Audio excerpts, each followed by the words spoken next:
Nakaluhod sa takot, iyan ang naging paglalarawan ng ilang tagapagmasid sa naging kilos ni Pangulong Kuting Jr. matapos siyang personal na magmakaawa sa Korte Suprema na iligtas ang kanyang asawa, si First Lady Liza Tanas Mags mula sa parusang bitay. Sa gitna ng lumalalang imbestigasyon kaugnay ng umuling pagkakasangkot ni Liza sa malaking kaso ng katiwalian at illegal drug operation, umapilan na mismo si Kuting Jr. para sa awa at proteksyon ng kanyang kabiyak. Ayon sa mga insider na hudikatura, isang lihim na sulat mula kay Kuting Jr. ang ipinadala sa mga mahistrado kung saan iginiit niyang inosente si Liza at biktima lamang ng politika. Sa kabila nito, matibay umano ang mga ebidensyang hawak ng mga investigador na nagpapakita ng malalim na ugnayan ng First Lady sa mga legal na transaksyon. Ilan sa mga senador at grupong sibiko ang nagsasabing hindi dapat makaapekto ang posisyon ni Liza bilang asawa ng Pangulo sa takbo ng hustisya. Habang umigting ang tensyon sa Malacanang, binantayan ng sambayanan ang magiging desisyon ng Korte Suprema. Ipagtatanggol ba nila si Liza o papairalin ang batas kahit sino pa ang masagasaan? Sa panahong ito ng pagsubok, mulong sinusubok ang tibay ng ating sistemang panghustisya. Manatiling nakatutok sa aming susunod na ulat para sa pinakabagong balita ukol sa kasong yayanig sa kasalukuyang administrasyon. At yan nga ang balitang ating pagkakatutukan. Ngunit bago ang lahat, siguraduhin mag-subscribe at ihit ang notification bell para sa patuloy na pagtutok sa mga silap ng bagong balita dito lamang sa tunay na boses ng masa.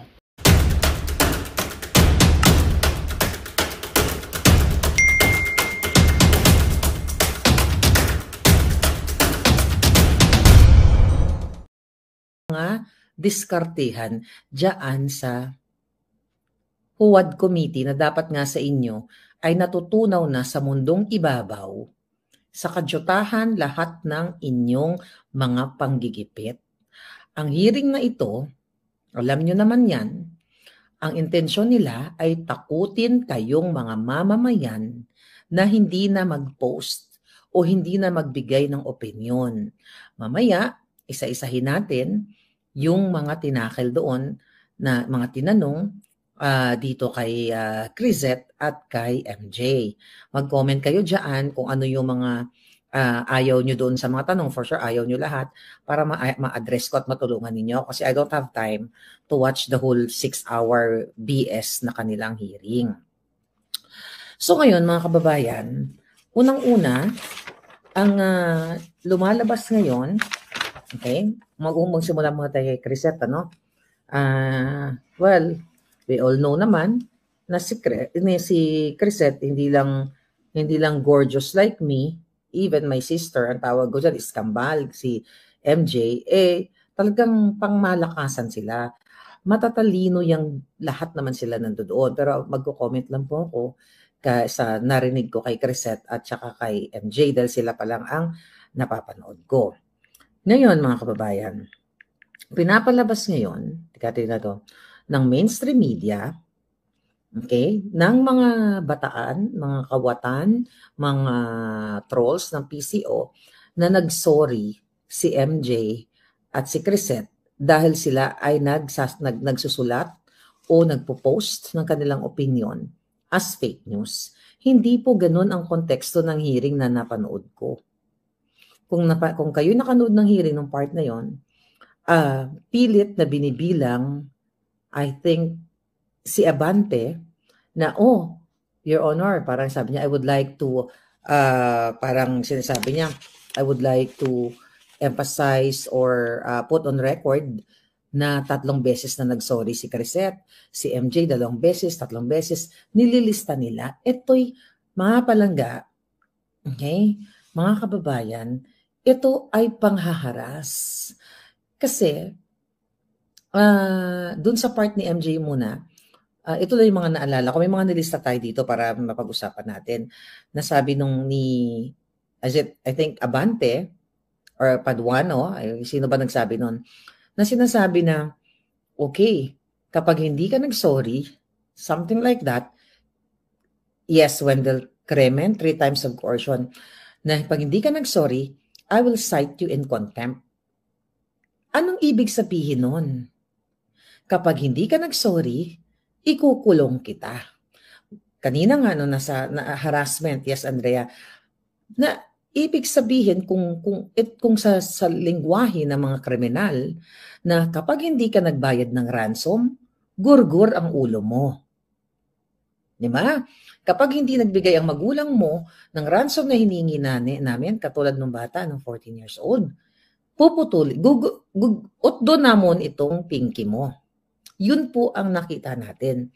Ito ay mag-create, sorry, baka katukay na naman kasi nakatok kami, sorry.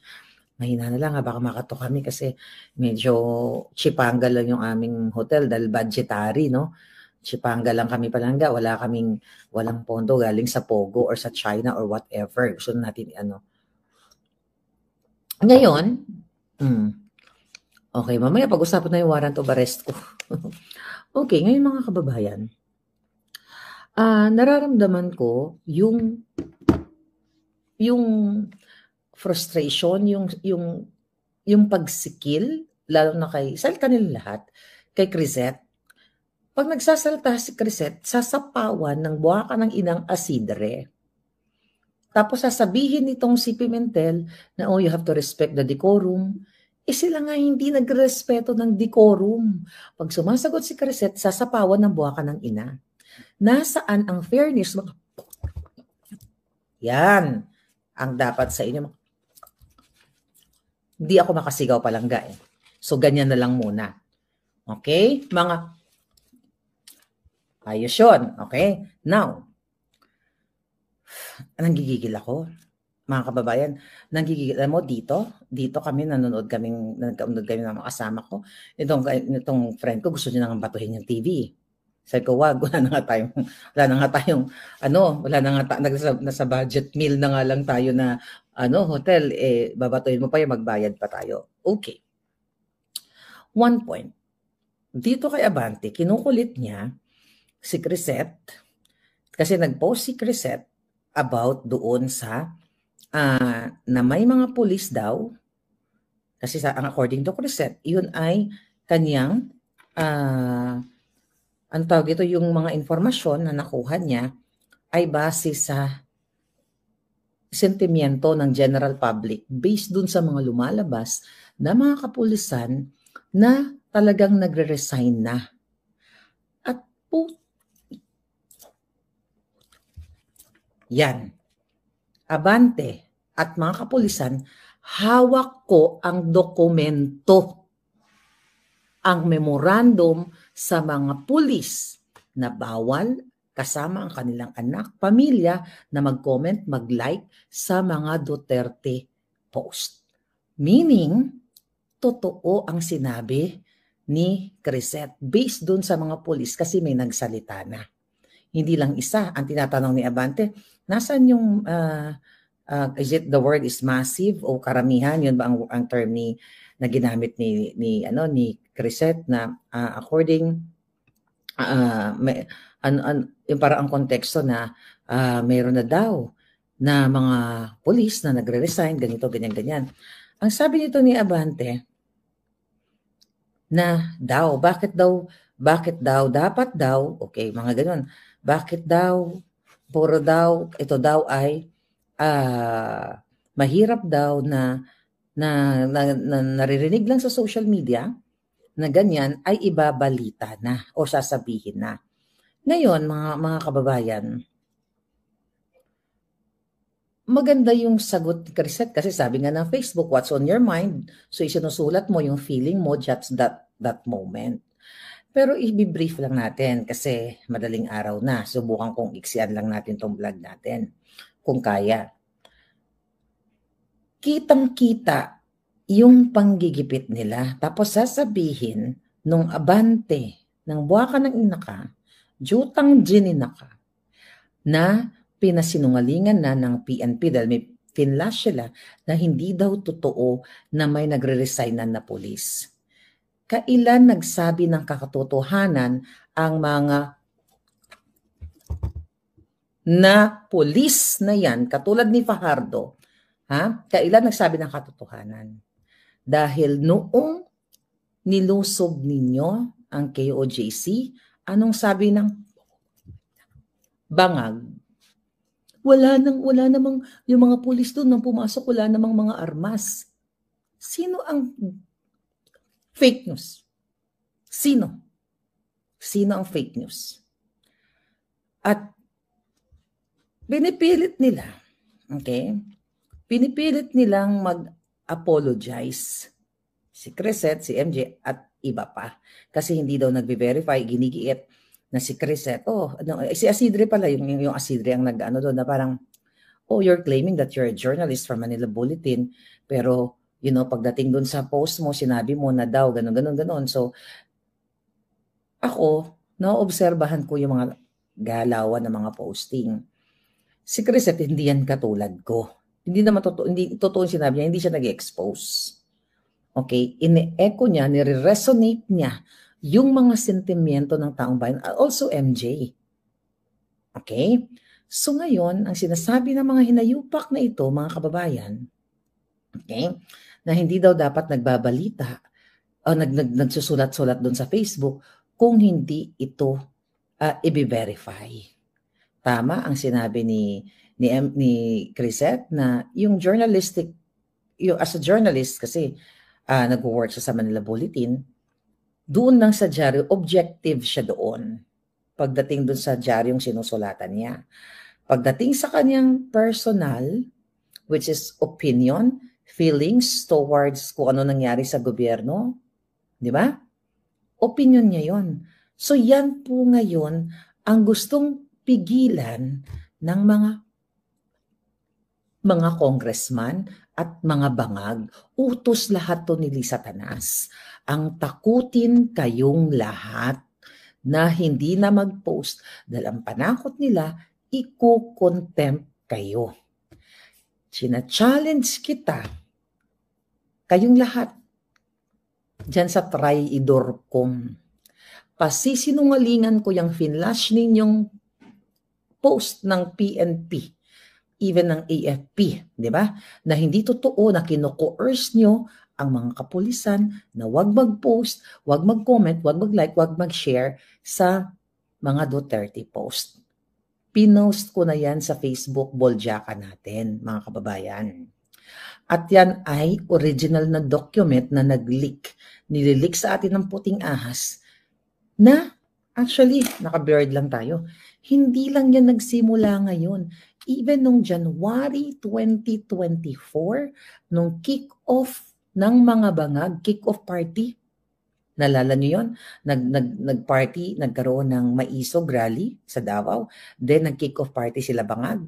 Doon nila binigay yung mga ayuda para dumami yung tao.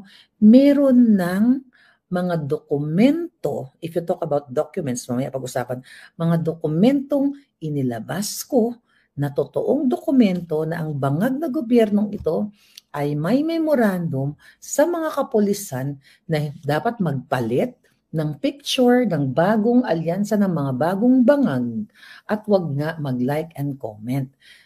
Kaya sabi ko, ang definition ng fake news ay Satanas at bangag at itong mga waka ng inang itong Senado at Tricom. Ang ang napaka-unfair kasi nung unang nag-hearing sila, meron doon resource person na pinayagan nilang mag-Zoom. Sa Zoom, online. By the way, si Sas, di ba, hindi nila pinayagan? Ako, willing akong makinig, magsalita. Kung gusto nila akong magsalita via Zoom. Pero si Sas, hindi pinayagan, di ba? Dahil ang sabi, mga members lang daw. Ganito po kabayas ito mga jutang gininang ito. Yung resource person, first hearing nila, pinayagan nila, based in America yata yung lalaki yun, kung natatandaan ninyo. Pagdating sa amin, pagdating kay Sas, hindi kami pwedeng pumunta sa Zoom kasi the intention is ikulong kami. Patahimikin si Maharlika, patahimikin ang mga vloggers. Kaya gigil na gigil sila. Kinik out nila si Sas daw. Wala pa tayo. Bukas na lang yung kay Sas kasi hindi ko pa napanood so hindi ako makapag-comment. Okay? Focus tayo dito kay Crisette. Ngayon, tungkol dun sa mga pulis, yun, nasagot ko na yun. Totoo. Hindi fake news ang sinabi ni Crisette. Pero napakaingat, kasi binabasa ko rin mga post niya, napakaingat nga niya. Si Chris at napakaingat niya mag-post at very professional. Ako kasi, I have to admit, hindi ako nagpapaka-professional sa mga jejemon. Sa mga kawatan, hindi ako professional. Kung bastos sila, kasi mayroon ang mantra ko sa buhay, pag mabait ka sa akin, dobling bait ako. Pero pag jejemon ka, katulad ng mga hinayupak ako, quadruple o 5-10 folds na mas jejemonyo ako sa inyo. Dahil pinapakita ninyo ang inyong panggigipit, pangtatarantado sa taong bayan. Now, ang sabi pa ng mga kinano nila doon kay Crisette na nasabi ni Crisette tungkol sa mga is it kay Crisette o kay MJ? But anyway, whoever, yung tungkol sa EJK, kay MJ yata yun, na pinost ni MJ yung mga pictures ako nag-post din ako. Shinare natin yung mga nagpatotoo na yung mga hinawakan na mga frame, na mga litrato ng mga makakaliwang grupo dyan sa Pilipinas at dito sa Netherlands ay walang konektado ang kanilang pagkamatay sa binibintang na EJK kay Pangulong Duterte o sa kanyang administrasyon. Dahil unang-una, napatunayan na ninyo sa initial hearing pa lang dito sa ICC, which is I'm like 5 minutes away, okay, na hindi totoo yung ipinalalabas ng media na 30,000 ang biktima ng EJK na binabato kay PRRD. Narinig nyo naman, di ba? In span of 10 years, 43 katao ang binibintang nila kay PRRD. So, sino ang fake news? Now, balik tayo dito sa EJK na to, na pinapaamin, pinipilit si MJ na magbigay daw ng, may nakuha, bago daw ba nagpo si MJ, meron daw ba documents? May, alam ko, pressured kasi, may hindi na pressured kasi si MJ dahil, alam mo, may group chat kami yan.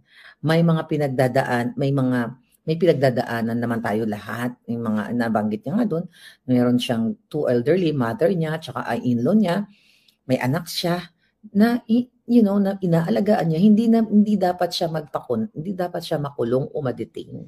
Kasi yun naman ang gusto nila, ikulong. Walang puso to, mga putang mga buwaka ng Genemis to. Wala kayong puso. Napakatapang nyo lang, kayo Abante, Paduano, Asidre, lahat kayong mga hinayo, napakatapang nyo lang dahil nandyan kayo sa Kongreso. Pero pag nasa labas kayo, sigurado ako, supot kayo. Basag ang buntot nyo. Ginagamit ko nyo lang ang kapangyarihan sa pangbabastos, pang-aabuso, pang-pressure, pag-i-intimidate sa mga vloggers like me, anti-bangag critics. Kasi yun ang inyong mission dahil kung hindi nyo susundin si Lisa Tanas at si Tambaloslos, hindi kayo makakatanggap ng what? Okay? Ng AX tupad para gamitin nyo mga putang ina ninyo sa inyong kampanya at sa inyong pagnanakaw. Sige nga, saan kayo, ikaw, Abante? Kasi isa dun sa mga inano niya, sa post ni Crisette na parang ipino-point out ni Crisette yung si Kitty, kailangan pang parang mag-promote ng deodorant, ganyan, 'di ba? Pino-promote niya yung deodorant, 'di ba? Ng dating anak ng presidente, din kapatid ng vice president, pero nagtsatsaga sa ipo-promote ng deodorant, pero yung iba ng mga anak ng mga kongresista ay nag-aaral sa ibang mga bansa, sa Europa, Amerika, mga ganyan, di ba? Hindi ba totoo? Hindi ba totoo na mga jutang ginimis kayo, mga kongresistang mga makawat kayo? Lahat ng makawat. Tapos itong si Abante, syempre, walang choice yung mga resource person. Sinasapawan sila ng salita pag tama yung, lahat naman tama yung sagot. Pag nag-express na ng mga sagot, i-interrupt ninyo. Sabi ko nga, intimidation, coercion, badgering, lahat ng kajotahan, ginawa nyo sa mga resource person. Ngayon, mga kababayan, at idinidikit pa nitong ni Asidre na yung issue sa post ni Crisette na balita, ano daw, may mga nagre-resign na daw, may mga nagre-resign na mga polis. Ito daw ay may connection sa national security. Pinipilit nilang i-connect yung national security para talagang mag-fabricate sila ng later on ng crime o makontempt nila si Crisette o kung sino pa man. Anong issue ng national security doon? Unang-una, all over social media yung mga pulis na nagsasalita. Di ba? Nagsi-speak up na sila. Hindi fake news yun. Even ang mga media, I think ibang media nagsasalita sila tapos may mga ibang media I think may nagre-report noon. Ngayon, mga palangga, linawin ko lang. Hindi nagsorry si Crisette at si MJ dahil sila ay nagsulat ng fake news. Unang-una, hindi sila mga newscaster o hindi sila mga news writer pagdating sa kanilang Facebook account. Those are opinion. Opinion nila yon at based doon sa kanilang mga nababasa, doon sa mga dokumento na tinatanong ni Abante, may document ka ba dito? Ang hindi lang nasagot ni MJ doon na wala po. Kaya nga dapat na itanong, ano ba ang definition ng documents? Kasi when you say documents, sa legal, alam yan ng mga abogado. At natutunan na rin natin yan dito sa paglaban natin. Pag sinabi mong video, let's say may nag-video na isang kapatid ng namatay na sinabi, short video, ako po si Maria Clara, kapatid ko po yung anak ni Aling Sheila. Kunyari, ganyan, nanay ko po si Aling Sheila. Kunyari, ako po si Maria Clara, nanay ko po si Aling Sheila na nagba-viral. Hindi po totoo na yung kapatid ko ay namatay during Duterte. And that's what you call document. Lahat ng nakikita nyo, print, videos, text messages, what else? Emails, audio, those are documents. Legal documents yan kung yan ay ihingiin sa korte. Why? Ba't ko alam yan? Kasi yan ang mga pinipresent ko ngayon. Nagagather ako ng mga dokumento, lahat ng kaputahan ni Lisa Tanas, ni Bangag Jr., ni Mel Robles, at lahat ng mga nangara sa akin ay pino-forward ko sa korte. Alright? At gusto ko lang sabihin dun sa mga nangara sa akin, just wait for the documents na pinresent ko dahil maso-surprise kayo. Yun lang. Okay? Hindi ko nasasabihin kasi baka makapaghanda ang mga Jotang Gina pero by few days from now makikita nila yon. Ngayon, mga kababayan, ulitin ko, hindi nagsorry si Crisette at si MJ at I don't know kung sino pa ang nagsorry doon dahil mali ang kanilang sinabi. Wala silang choice sa salitang kriminal o sa mga galawang kriminal. Pag kung hindi nila ginawa yon, gugurgurin sila o ganon sila, di ba? Or gugurgurin or pahirapan, which is nakita ninyo. Kaya kayo mga Jotang Ginimang media like Rappler, tinwist nila kaagad na umiyak, nagsorry sila dahil na inamin nila na nag-fake news sila. No. Dahil tinawag ni Crisette na tanga ang mga kongresista. Talaga naman tanga kayo. Hindi lang kayo tanga, mga magnanakaw kayo, mga buwakan ng ina ninyo. O sige, tawag niyo ako sa Zoom, sasagutin ko kayo lahat. Kaya kayo galit na galit sa akin dahil ang ultimate solution nyo is gurgur. Kasi hindi nyo ako kayang hilain dyan sa Congress. Mga putang ina nyo. Yung mga kasama ko dyan, na may mga pamilya, may mga anak, yan ang inyong ginigipit. Visit kayo. Ngayon, sinasabi na itong mga hinayopak na to na confirm daw sa Human Rights Commission at sa committee nila na totoo daw yung mga biktima ng EJK. May documentation nga na nagsalita ang kapatid, pamilya na hindi totoo na namatay ang mga pinresent ni Aling Sheila, kung sino pa mga aling doon na may kaugnayan sa EJK. Yun ang binlock nila. Okay? Yun ang binlock na. Pero sa totoo lang mga palangga, alam na natin to. Ang dami pong issue sa gobyerno natin na dapat yun ang dinidinig. Hindi yung itong panggigipit sa mga vloggers. Ito po'y malinaw na panakot sa taong bayan para hindi na kayo magsalita. Alam mo, ako nga ang advice ko. Ang advice ko dito sa mga kasamahan ko. Kasi nag-usap-usap kami, anong magagawin nila? Pupunta ba sila sa hearing? Ang sabi ko lang, kukontempt kayo ng mga buwaka ng inang yan. Okay? Kung pwede ko nga lang sila i-apply ng asylum visa kahit wala sila dito, ako representation dito sa Netherlands if they want to. I'm just saying, kung pwede. Katulad dito ni Harry Roque, Smoke Sari, gagawin ko. Kaso hindi pwede yon. Kailangan ang mag-seek ng asylum present siya sa bansang ito. Kung pwede lang na representative, ako si Maharlika po, ginigipit ito mga kasamahan ko, pwede ba? Bigyan nyo na sila at, whatever, just for the heck. Pero hindi yan, that's impossible. Ako, ang advice ko, huwag nyo nang siputin yung mga yan. You just do legal way, whatever, kung anong legal, magtanong kayo sa abogado na pwedeng kasi ikukontempt kayo. Look at Colonel Grijaldo. Kabaro pa nila yan. Si Colonel Grijaldo, balikan natin, hanggang ngayon nakakulong. December, January, February, March, April na, 4 months. Ganito kahayop itong mga yawang ito. Okay? Meron lang tayong gugurgurin, mga pakalbalas ni Lisa. Ayan, mga padala niya. Ngayon, mga kababayan, ang sinasabi pa doon na hininga ng dokumento si MJ tungkol sa mga post niya, alam mo, magaling ang sagot ni MJ din kung tutuusin. So parang sinabi niya, Mr. Chair, so ibig sabihin yung parang hindi. Magandang balita ang hatid namin sa inyo ngayong araw. Sa pagtatapos ng aming balitaan, nagbigay kami ng mga mahalagang impormasyon. Maraming salamat sa pagtutok at pagsuporta sa aming programa. Huwag kalimutang manatili sa mga susunod na araw para sa mga bagong balita at mga kwento na dapat nating abangan. Mula sa Boses ng Masa, magandang araw, Pilipinas!